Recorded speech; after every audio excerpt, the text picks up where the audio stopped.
Hello and welcome to News Central TV. My name is Mazin Rapil. The top stories at this hour.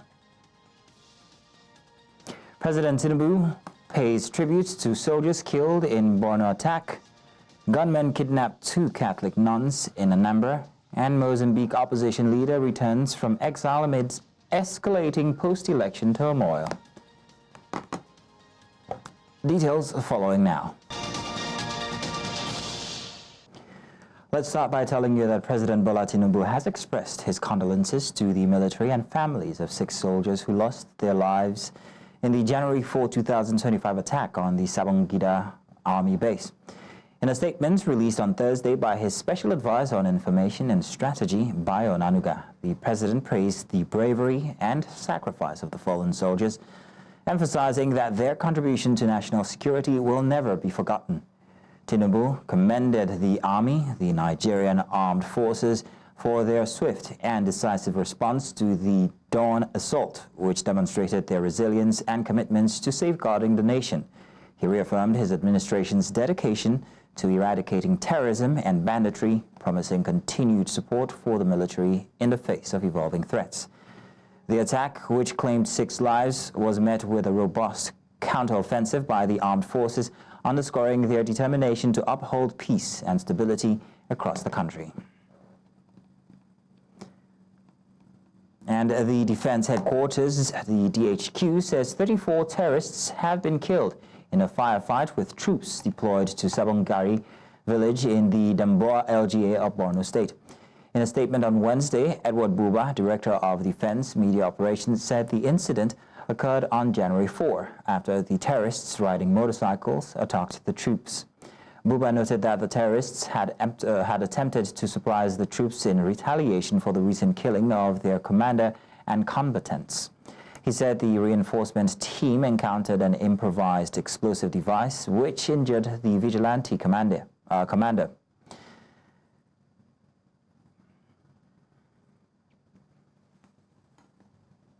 Now, gunmen have abducted 2 Catholic nuns in Anambra State, southeast Nigeria.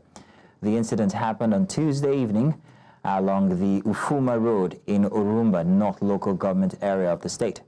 Police spokesperson in Anambra State, Tochukwu Ikenga, disclosed this in a statement on Wednesday, saying the nuns were abducted while returning from a vocational service meeting in Oboji. State Police Commissioner Nange Obono said when they visited the scene of the kidnap that the State Police Command was already working with some clues to track down the abductors and rescue the victims.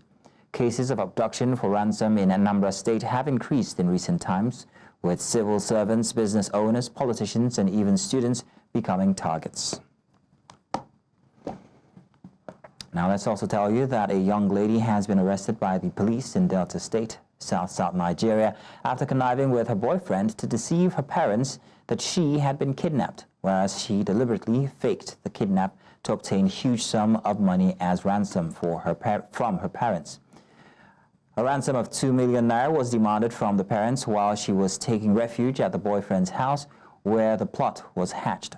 According to the police in Delta State, the fake kidnap was uncovered following a discreet investigation, as both the girl and her boyfriend have been arrested. They will be parading a girl and a boy. She's 21 years. We'll find out the age of the boy very soon. She left the house on the 30th of December to go and visit the boyfriend. And when it's time for her to go back, the boyfriend was not having transport fare to give to her, and she sold the idea to the boyfriend. Why don't we call my parents and tell them that I have been kidnapped? They actually called the parents and demanded for 2 million naira. Even when the parents were begging for 100,000, they declined. 500,000, they declined, until the parent decided to report to the police. They will be parading a girl and a boy. She's 21 years. We'll find out the age of the boy very soon. She left the house on the 30th of December to go and visit the boyfriend. And when it's time for her to go back, the boyfriend was not having transport fare to give to her, and she sold the idea to the boyfriend. Why don't we call my parents and tell them that I have been kidnapped? They actually called the parents and demanded for 2 million naira. Even when the parents were begging for 100,000 they declined, 500,000 they declined until the parent decided to report to the police.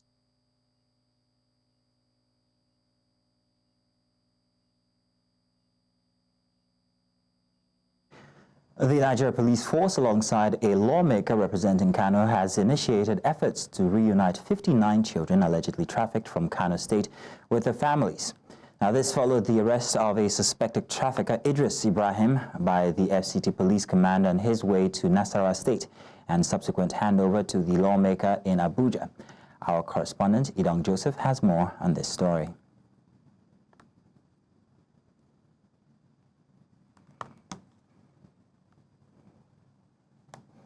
We'll bring you that package momentarily, but for now, let's go on a little break, and when we get back, more on the other side. And welcome back. Now we go back to our previous story on child trafficking as we bring you that package from before. The children aged between 4 and 12 years were transported in this vehicle on their way to Nasarawa State from Kano. However, luck was not on their side as they were intercepted by police officers along the Abuja-Kano road on January 6th. The police said that the incident, categorized as a case of suspected child abuse and human trafficking, is due to a lack of proper documentation or parental consent. The vehicle was driven by one Ali Ibrahim, a male resident of Kano State, accompanied by his motorboy named Azan Ibrahim, also of Kano State. The bus was found to be transporting 59 male children aged between 4 to 12 years old. However, 60-year-old Idris Ibrahim has denied the allegations, claiming that he sought the parents' consent before moving the children to Nasarawa State for Quranic education. He said that he collected them from their parents. He's teaching them Islamic education. Immediately after Ibrahim was paraded, a lawmaker from Kano State visited the FCT police commands to facilitate the release of the children. He attributes the issue to a practice prevalent in the northern region of the country. And I know their mission is to go for Quranic education. Then they transfer them to police headquarters, and after interrogation and the questions, then we now agree that they will release them to social welfare of the FCTs, and they release them to me to take them back home. The lawmaker is calling on the government to do more to stop the trend. You know, naturally, it is in our own culture, in our own tradition. Now we are in transition. We want to change the narration, and you need to do a lot. We need government intervention. We need society intervention, and we need individual parent intervention to stop it. Let us devise another way of teaching Quran. While the police have reiterated their commitment to protecting vulnerable groups from exploitation and abuse, the lawmaker is calling for collective efforts to eliminate any form of child abuse. In Abuja for News Central, I am Idong Joseph. Now, the immediate past governor of Edo State, Godwin Obaseki, has called on the Edo State government to desist from maligning his character. The Edo State Governor, Monday Okpebholo, had alleged that former Governor Godwin Obaseki absconded 2 days before November 14, 2024, which is his official departure date from office. But after months of absolute silence, embattled former Governor Obaseki is speaking up, calling on Governor Okpebholo to stop deceiving Edo people with what he termed lies regarding his whereabouts. Speaking through his lawyer, Abubakar Yusufu, former Governor Obaseki argued that he did not go into hiding, insisting that he duly handed over power to Monday Okpebholo with over 800-page handover document. Obaseki also berated the Economic and Financial Crimes Commission, the EFCC, arguing that he was never invited by the commission. Now, to deepen this conversation, we are now being joined by Barrister Abubakar Yusufu, the counsel to former Governor Godwin Obaseki. You're welcome, sir. Good to have you here. Thank you so much. Yes, sir. I'm excited to be here. Grand. First off, I'd like to start by noting that you are wearing a very suggestive cap that is, it's something that I'd see with another party, so if you please make that clear. That's supposed to be the NNPP insignia, if I'm not mistaken, or colors, am I correct? Yeah, you are very right. Okay. I was the spokesperson to NNPP, and I represented the party during the presidential campaign committee. So I'm still in NNPP. The mere fact that I'm holding a brief for Governor Obaseki does not mean that I've changed my political views. Okay. Because even the PDP and APC, they do not impress me. It's like a choice between Otapiapia and Sniper. But the person I'm representing is Governor Obaseki. Okay, now that we've gotten that out the way, well noted. For the avoidance of doubt, where is former Governor Obaseki? Noting that you're the last person that he spoke to before nobody could find him. Yes, I think you will be a bit wrong in that sense, because he did not only speak with me. He actually wanted to come to my place. I said, no, Your Excellency, you are a big man, so to say. Let me come to your place. So he gave me his address, and I saw him, and I was actually the last person he saw. He told me he was going for medicals abroad, and ever since we have been talking terms. And he has obliged me with all the necessary documents, and we tend to oblige the Economic and Financial Crimes Commission. So there's no way he can run. He's not running away. Suffice it to say that on the list of those who intend to defend him, because he's building up his defense around me, I'm not saying that I'm going to head defense. We have more than 84 lawyers, some abroad and some here. So they are doing it pro bono. Okay. So there's nothing to run away from. So there's nothing to run away, so he is not on the run. So how do you explain his alleged sudden disappearance from the state before his due date? Well, for about 8 years as the governor of the state, even 8 years as the economic advisor, he has not really done any serious medical checkup. He traveled, indeed it was even made manifest in the social and mainstream media that he was going for medical checkup, and it's still ongoing. And I'm even surprised that somebody has not been invited formally. There are moves being taken to declare him wanted. I talk to Obaseki every day or every other day. He's enthusiastic to complete his medical checkup, and he's ready to come. And even if you look at the so-called accusations, you discover that it's nothing but a sublime piece of mysticism and a high-sounding nothing. So at the appropriate time, this is not the time to open our war chest of defense here, but at the appropriate time, we are going to open that, and you discover that it will suffer a violent hammer of dismissal in the court. So on that now, so when he does return, after his medicals, according to you, what is he going to be doing? What's the way forward for him? Or what are you going to suggest that he does regarding this case of being maligned? I am going to personally take him to the Economic and Financial Crimes Commission. And if he has a tribal case, Obaseki is a very bold person, fearless, and he'll be ready to face whatever thing they have against him. So that issue of that he has absconded is very laughable, petty and peevish, puerile, chauvinistic, and indeed very unscholarly. Would you suggest that he take any action regarding that claim that he's been maligned? Do you think that he might perhaps maybe... Well, you see, Obaseki that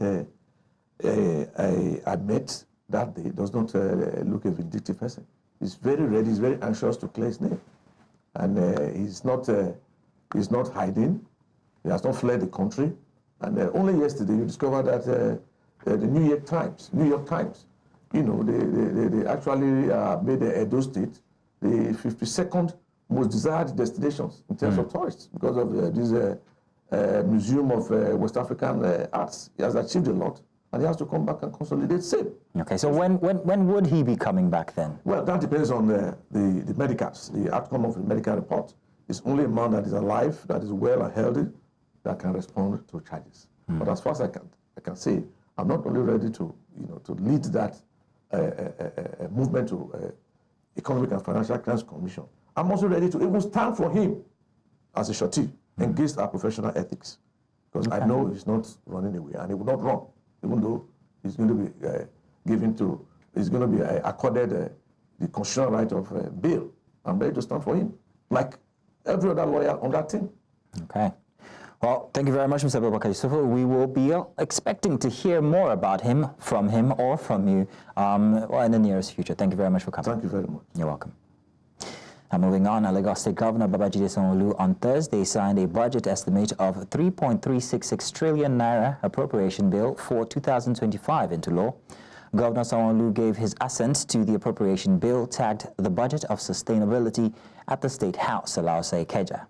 Sanwo-Olu said the budget's size of 3.366 trillion naira is meant for the continuation of administration's giant stride. The event was witnessed by the Deputy Governor, the Speaker of the Lagos State House of Assembly, and other dignitaries. And the Federal High Court in Abuja has ordered the interim freezing and forfeiture of over 228.4 million naira linked to former Abia State Governor Theodore Orji. Justice Emeka Nwite issued the order on Wednesday after hearing an ex parte application filed by the Economic and Financial Crimes Commission. The EFCC counsel, Fadila Yusuf, informed the court that the forfeiture was crucial to the agency's investigation into allegations of money laundering involving the former governor. Justice Nwite directed the EFCC to publish the forfeiture order in a national newspaper to notify any interested parties. He also invited individuals with claims to the funds to appear before the court within 14 days to explain why the money should not be permanently forfeited to the federal government. The case was adjourned to February 3rd for a compliance report. And the Minister of Communications, Innovation and Digital Economy, Bosun Tijani, has confirmed that telecom tariffs in Nigeria will rise, but not by the 100% proposed by operators. Speaking after a stakeholders meeting in Abuja on Wednesday, Tijani disclosed that a commissioned study on the tariff adjustment is still under review, and the Nigerian Communications Commission will issue directives to ensure a balanced outcome. The minister stressed the need for proper regulations to support the sustainable growth of the telecom sector amidst global economic pressures. He also acknowledged operators' calls for significant tariff hikes due to rising operational costs, but assured Nigerians that the government is taking steps to cushion the impact. Tijani reiterated the government's commitments to striking a balance between the interest of operators and the financial well-being of Nigerians. We're going to a quick break now. When we return, more news on the other side. Welcome back again. Survivors of the Agbo Tanka Inferno in Delta State, South Nigeria, are yet to recover from the shock and depression following the tragic incident. Coping with such a traumatic event can be extremely challenging, but words of encouragement, including financial assistance to victims, families, and survivors, could be one of the ways to manage the emotional fallout. News Central correspondent Austin Azu has more. Days after the disaster that struck in Agbo, Ika South local government area of Delta State, where a diesel-laden tanker failed to brake, fell on the ever-busy old Lagos-Asaba road, exploded, killed 4 persons, burnt buildings including commercial banks and parts of church building. Not be smart too. We don't see water. We don't see water. Many people's house don't go. Load don't go. When I come, I beg. Though survivors of the inferno are still counting their losses, they look forward to immediate relief and long-term assistance. I'm appealing to the government so that they can come to our aid and do something for us so that we can see something to cope up again. Meanwhile, Chairman Board of the Niger Delta Development Commission, Chiedu Ebie, is here at the site of the incidents and meets with survivors of the disaster. The cases we commiserate with both sets or groups of people on this unfortunate incident. And we will definitely see how best we can support to support the affected persons, because people, as you can see, people have lost their sources of livelihood, and so we call on not just government institutions, but also good-spirited individuals to come to the aid but we definitely will support them. We're going to compile a list of those that have been affected, determine the losses incurred. That's for those that lost material things, and see how best we can support them so that they can get their businesses back on track. The NDDC board chairman later visited the husbands of two of the victims, where he offered words of hope and encouragement. At times like this, the only way people can get over it is when people come to support, come to commiserate with you, show you plenty of love and concern, and that's why we're here today. I can feel and see the pain in your eyes, but you know, it's just very unfortunate. We hope that God will give you the strength and the fortitude to bear the loss of your wife. It remains to be seen how the survivors rebuild themselves in the aftermath of the devastating Taka blast. In Agbo for News Central, I'm Austin Azu.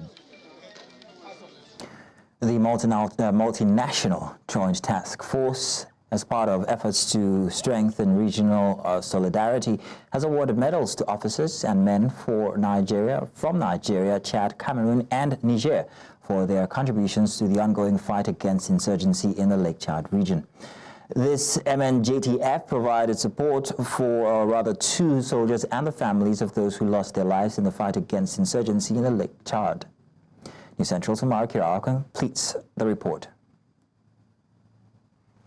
Decade, the battle to ending terrorism has been the cause in the Lake Chad. Armed forces use both gunpowder and persuasive strategies. We have facilitated the repatriation of over 30,000 refugees and internally displaced persons, helping them return to their communities and restoring their normal lives. During Operation Lake Sanity 2, which was conducted from the 23rd of April to the 23rd of July last year, we dismantled crucial terrorist logistic bases, neutralizing over 310 terrorists and crippling their operational capabilities. Our efforts have also led to the arrest of over 160 logistics suppliers and informants, as well as the surrender of more than 800 terrorists and their families, indicating a decline in support of terrorism.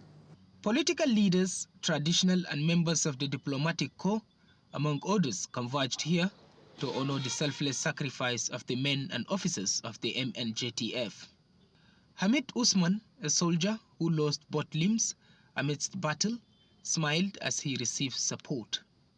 L'opération Lake Sanity 2, menée sur une période de 3 mois, avec 2 prolongations stratégiques de 45 jours chacune, a été un tournant majeur dans notre lutte contre Boko Haram. Cette opération a permis la destruction des bases terroristes dans la région de Kida-Wigo. Families of fallen heroes were also supported. I'm extremely happy, but I said so, that while I'm happy, we shouldn't forget that the war is still not over. The minds of the army should not completely be diverted from the northeast, because northeast still has some certain serious threats. We need to clear the remnants. The battle to ensuring peace in the Lake Chad region remains a challenge, and the multinational Joint Task Force says they are determined to work closely with the communities to address some of the security threats bedeviling the region. From Jamaina, headquarters of Chad, for News Central, Umaru Kirawa. Coming up, attack on presidential palace leaves several dead. We'll have the details after. Join us then.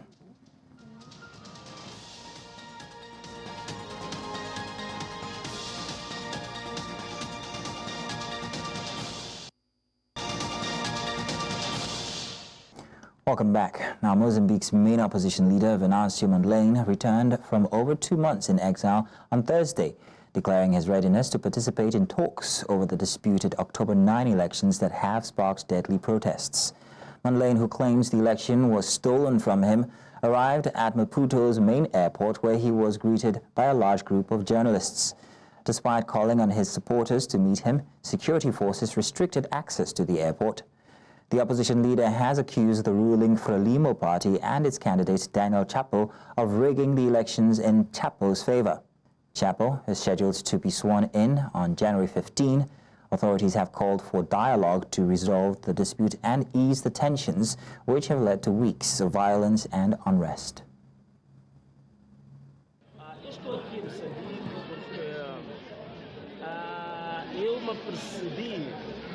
O regime optou por uma estratégia de criar uma espécie de genocídio silencioso. As pessoas estão a ser sequestradas das suas casas, as pessoas estão a ser executadas extrajudicialmente nas matas, estão a ser descobertas agora as balas comuns com supostos apoiantes do Venâncio Mangani.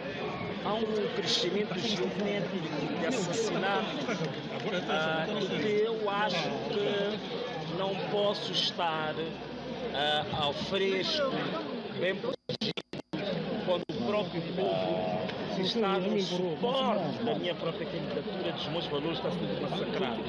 Então eu estou aqui para testemunhar isso. Também me disseram que há uma narrativa de que há uma série de responsabilidades criminais que recaem sobre mim e que eu não queria responder por estas acusações, portanto eu estava fora do país.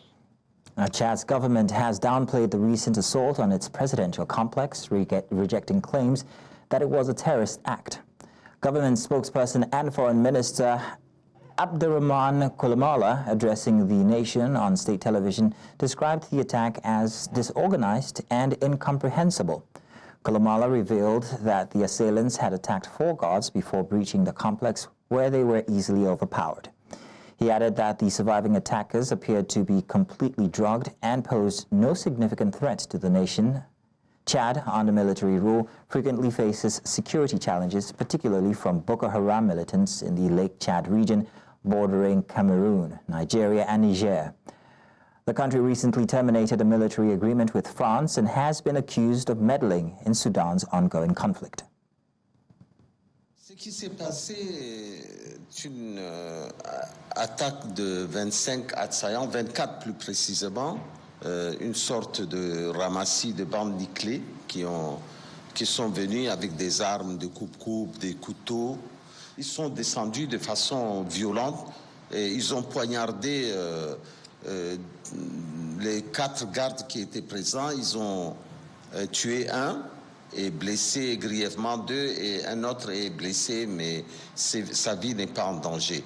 Ensuite, ils ont pu pénétrer à une courte distance à l'intérieur de la présidence et un des gardes a commencé à tirer et ça a réveillé la vigilance des autres gardes postés tout autour. Il semble que l'acte terroriste ne me paraît pas crédible personnellement, puisque j'étais sur les lieux, mais le procureur de la République communiquera dessus. Mais c'est vraiment un ramassis de pieds nickelés. Ils n'avaient aucune arme de guerre et leur tentative... Julius Malema's economic freedom fighters has been hit by yet another high-profile resignation following that of his former deputy president Floyd Shivambu and advocate Dali Pofu last year.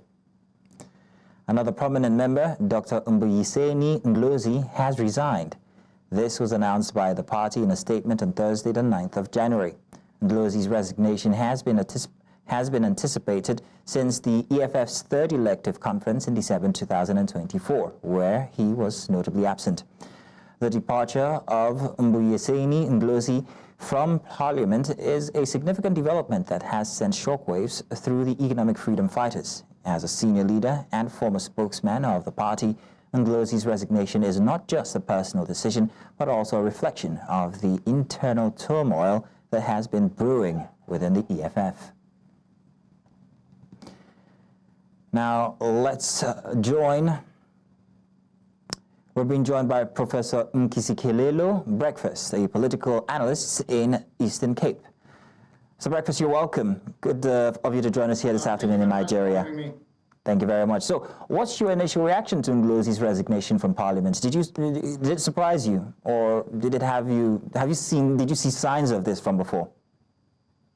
Well, first of all, I'm not taken aback by the turn of events. I saw it coming. I think the writing was on the wall that the guy was going to resign from parliament because the situation has been made unbearable for him to stick around as a member of parliament. I mean, after Floyd Shivambu, who was the deputy president or deputy leader of the party, left, Julius Malema took a swipe at him and said that if you want to know where does a person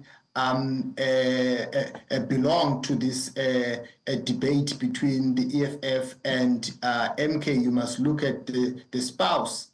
And he was referring to Ndlozi, whose wife had tweeted that she supports Umkhonto weSizwe. And Malema said that Ndlozi should have defended the party. And after that, also he said when Dalimpofu left the party that there were two more that were on their way out. And he was referring to Ndlozi that the other one sings well. So the conditions have been made practically impossible for him to stick around. But the question is, what does this mean now for the party? How is the party going to perform in the upcoming local government elections? And I think there are two possibilities. It's either the party goes one level up or one level down if it doesn't address these divisions within itself. Okay, so what does the latest Ndlozi resignation from the party's deputies for Ndlozi, Shivambu, advocates Dali Mpofu, and many others, what does it recently reveal about the internal dynamics and also the leadership challenges in the EFF? No, I think what it reveals is the lack of democracy, first of all, without Ndlozi, there were people who wanted to nominate him to stand for the deputy presidency, but those people were put on a suspension.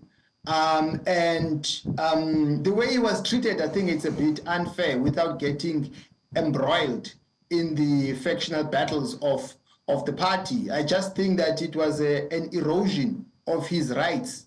The fact that people who wanted him to be nominated were purged. So that speaks to lack of democracy within the party, and I think the party needs to look into that because I think the turn of events and the latest developments have dented the image of the party in terms of the brand EFF.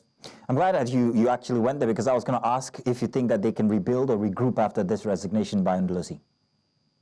That is everyone's guess. I mean, whether are they going to bounce? Remember, the party also has lost too much ground. The party did not perform the way it should have of late at the polls. I mean, the party dropped by 1%. So that is a setback.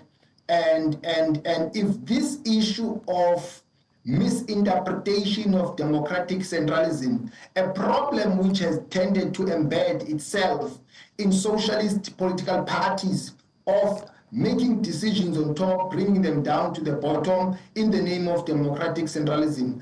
You see, there have been people who are musicians who've joined the EFF, and those people were deployed to parliament, and those who were deployees of the EFF, some of them were asked to make a way for those people. Then you ask yourself a question, who makes those political decisions? It's not the rank and file of the party, it's the political elite. And that is done in the name of democratic centralism. So the party needs to address that issue because every time people break ranks, they are suspended in the name of party discipline.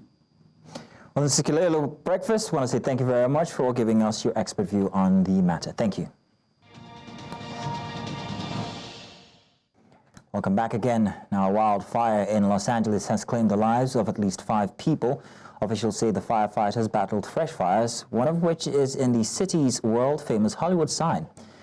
With firefighters struggling to bring the blaze under control due to strong winds and dry conditions, more than 130,000 people across the wider Los Angeles area have been told to leave their homes.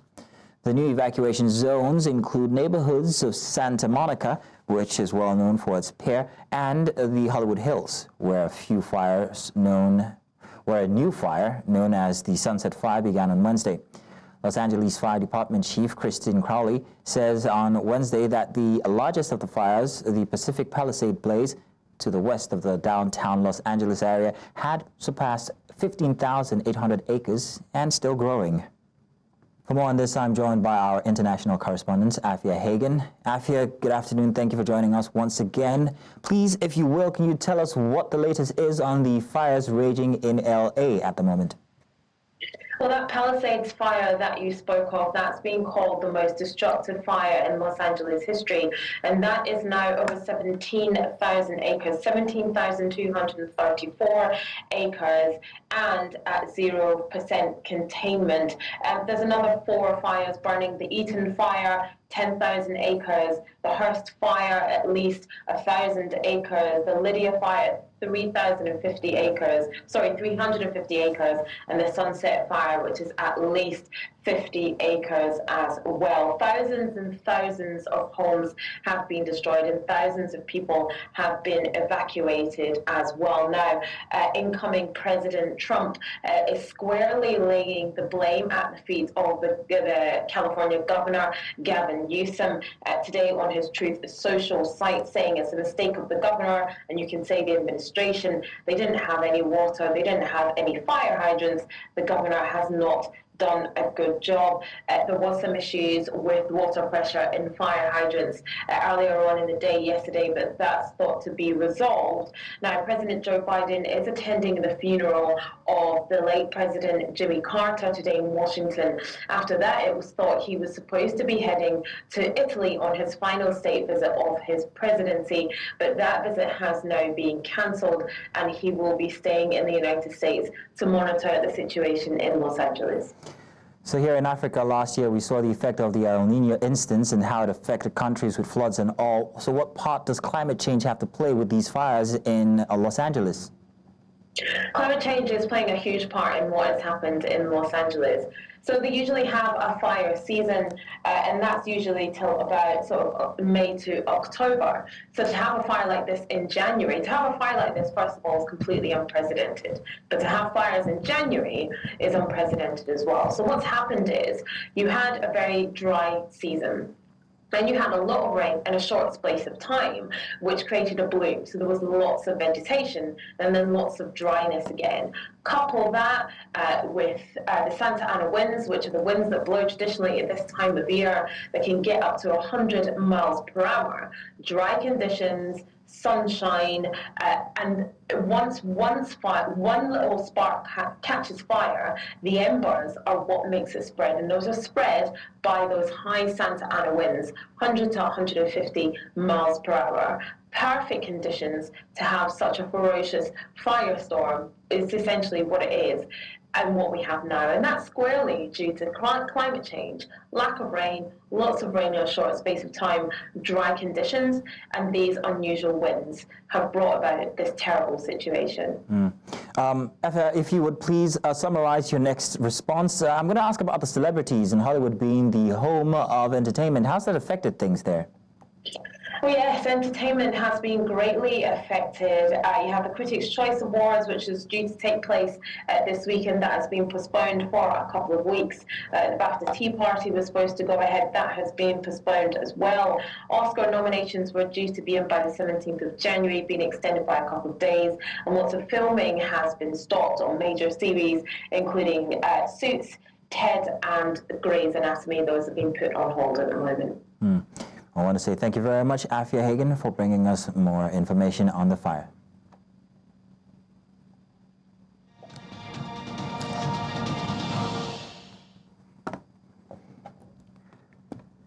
And our sports. English football witnessed its first in-stadium VAR announcements during the Carabao Cup semi-finals first leg between Tottenham and Liverpool on Wednesday. Referee Stuart Atwell addressed the crowd to explain why Dominic Solanke's late goal for Spurs was disallowed. This trial, implemented for all Carabao Cup semi-final matches, allows referees to communicate VAR decisions when using the pitch side monitor or for factual calls like offside or accidental handball. Already used in events like the 2023 FIFA Women's World Cup in stadium, announcement aimed to enhance clarity and improve fans' understanding of critical moments in the game. And that's all at this hour. But before we go, let's take a look at some of the major stories we brought your way. President Tinubu has paid tribute to soldiers killed in Borno attack. Gunmen have kidnapped 2 Catholic nuns in Anambra. We also told you that Mozambique opposition leader has returned from exile amid escalating post-election turmoil. Do remember that you can watch News Central live on DSTV channel 422, Star Times channel 274, Avo TV, and of course on YouTube. Many thanks for watching. My name is Mazino Appeal.